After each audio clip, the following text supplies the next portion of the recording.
Madam, আমি অবিবাহিত। আমার অতিরিক্ত যৌন উত্তেজনা। ভোরের লিঙ্গ অতিরিক্ত দাঁড়িয়ে থাকে। হাঁটাচলা করার সময়ও লিঙ্গ উত্থান হয়। এখন আমি কিভাবে নিয়ন্ত্রণ করব? তো এইভাবে প্রশ্ন কিন্তু অনেকেই করে থাকে। ওনার প্রশ্নের মিনিংসটা হলো যে উনি একজন পুরুষ, ওনার অতিরিক্ত যৌন চাহিদা, উনি অবিবাহিত। দেশের এবং প্রবাসের ভাই বোনদের প্রতি সালাম। আসসালামু আলাইকুম। আমি প্রভাষক ডাক্তার রিক্তা পারভিন, হোমিওপ্যাথি এবং আয়ুর্বেদিক চিকিৎসক। আজকে খুব গুরুত্বপূর্ণ একটা বিষয় নিয়ে কথা বলবো, যে বিষয়টি অনেক যুবক, মধ্যবয়স্ক অনেকেই এখন কমেন্ট করে থাকে বা জানতে চায় বা চিকিৎসা নিতে চায়। তো ঠিক তেমনই একটা কমেন্টস আজকে কোনো এক শুভাকাঙ্ক্ষী আমাকে করেছেন। উনি কমেন্টস করেছেন, ম্যাডাম, আমি অবিবাহিত। আমার অতিরিক্ত যৌন উত্তেজনা। ভোরের লিঙ্গ অতিরিক্ত দাঁড়িয়ে থাকে। হাঁটাচলা করার সময়ও লিঙ্গ উত্থান হয়। এখন আমি কিভাবে নিয়ন্ত্রণ করব? তো এইভাবে প্রশ্ন কিন্তু অনেকেই করে থাকে। ওনার প্রশ্নের মিনিংসটা হলো যে উনি একজন পুরুষ, ওনার অতিরিক্ত যৌন চাহিদা, উনি অবিবাহিত। তো ভোরের ওনার লিঙ্গ দাঁড়িয়ে থাকে। হাঁটাচলা করার সময় অনেক সময় ওনার লিঙ্গ দাঁড়িয়ে যায়। লোকের ভিতর চলাচল করতে উনি লজ্জাবোধ করে। তো এখন উনি কি করবেন? এরকম প্রশ্ন কিন্তু অনেক পুরুষ যাদের ওয়াইফ মারা গেছে, অথবা ওয়াইফ চলে গেছে, অথবা ওয়াইফ দূরে থাকে বা সে দূরে থাকে, তো তখন কিন্তু এই প্রশ্ন অনেকেই করে যে আমার ওয়াইফ আমার থেকে দূরে অথবা মারা গেছে, তো এখন আমার অতিরিক্ত যৌন চাহিদা। আমি অফিসে যাই, ব্যবসা বাণিজ্যে যাই, প্রায় সময় একটু কোনো ভালো মেয়ে দেখলে, কোনো কিছু ভাবলে আমার লিঙ্গ দাঁড়িয়ে থাকে। আমি নিজেকে মানে কন্ট্রোল করতে পারি না, লজ্জা পাই। তা এই সেক্স উত্তেজনা কমানোর কোনো ওষুধ আছে কিনা? ঠিক তেমন প্রশ্নই কিন্তু এই ভাইটি করেছেন। আসলে এটা গড গিফটেড, খোদা প্রদত্ত। আল্লাহর কাছে হাজার শুকরিয়া যে আপনার সেক্স আছে, সেক্স উত্তেজনা আছে, আপনার ভোরে লিঙ্গ উত্থান হয়।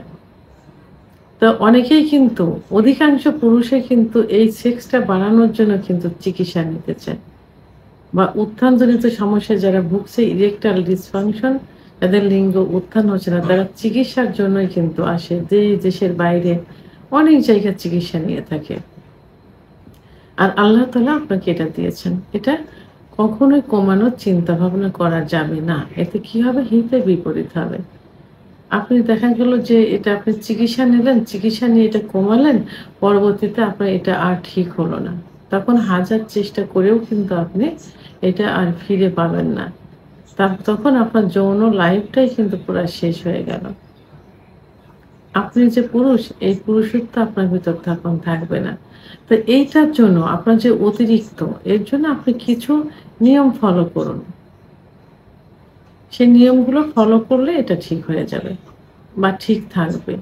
প্রথমত, আপনি যদি বিবাহের যোগ্য হয়ে থাকেন, আপনার বয়স যদি হয়ে থাকে বিবাহের যোগ্য, এবং আপনার যদি ইনকাম সোর্স থাকে, তাহলে অবশ্যই আপনাকে বিয়ে করতে হবে।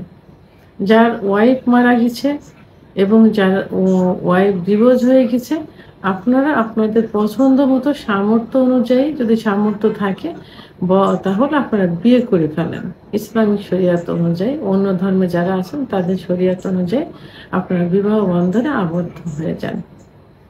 এবং যারা দূরে থাকেন, প্রবাসে থাকেন, আসতে পারছেন না, সেক্ষেত্রে আপনারা কি করবেন? যারা বিয়ে করতে পারছেন না, সেক্ষেত্রে প্রথমে নিজেকে কন্ট্রোল করতে হবে।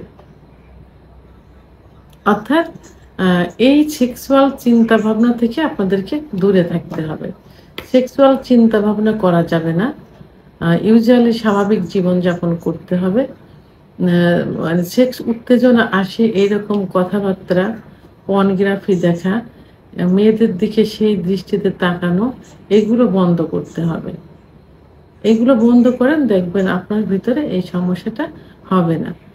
আর মুসলমান হয়ে থাকলে অবশ্যই 5 ওয়াক্ত নামাজ পড়ার চেষ্টা করবেন বা পড়বেন, রোজা রাখবেন, সবসময় পাক পবিত্র অবস্থায় থাকবেন এবং রাত্রে যখন ঘুমোতে যাবেন তখন অবশ্যই দোয়া দরুদ পাঠ করবেন এবং যদি পারেন এবং চেষ্টা করবেন তাহাজ্জুদের নামাজ পড়ে ঘুমানোর জন্য। তাহলে দেখবেন এইটা আপনার এই সেক্সুয়াল যে চিন্তা ভাবনা এর কারণে যে সমস্যাটা হচ্ছে এটা হবে না। খারাপ সঙ্গ বন্ধ করতে হবে।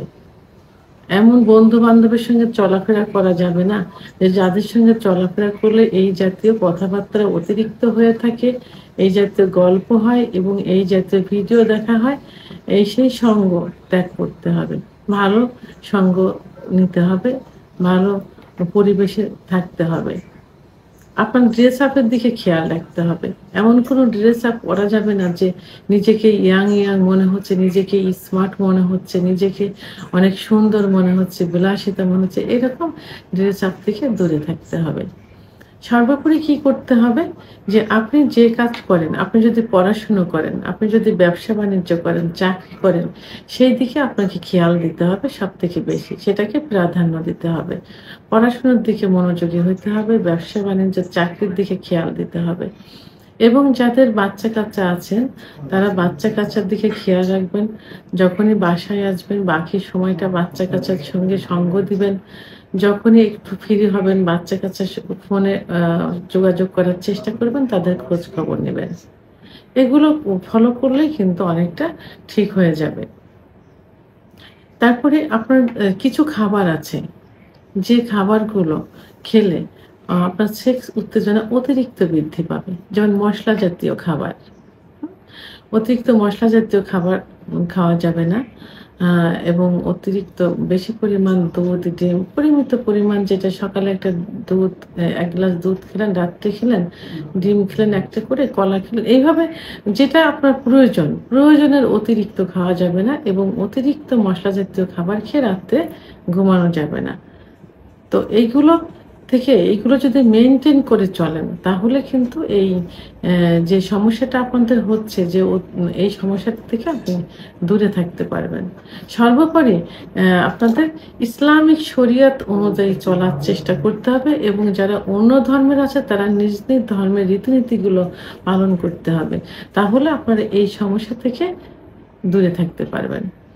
ভিডিওটি সম্পর্কে যদি কোনো মতামত থেকে থাকে অবশ্যই কমেন্টসের মাধ্যমে জানাবেন। আর ভিডিওটি ভালো লাগলে লাইক, কমেন্ট, সাবস্ক্রাইব করে আমার সঙ্গে থাকুন। আল্লাহ হাফেজ।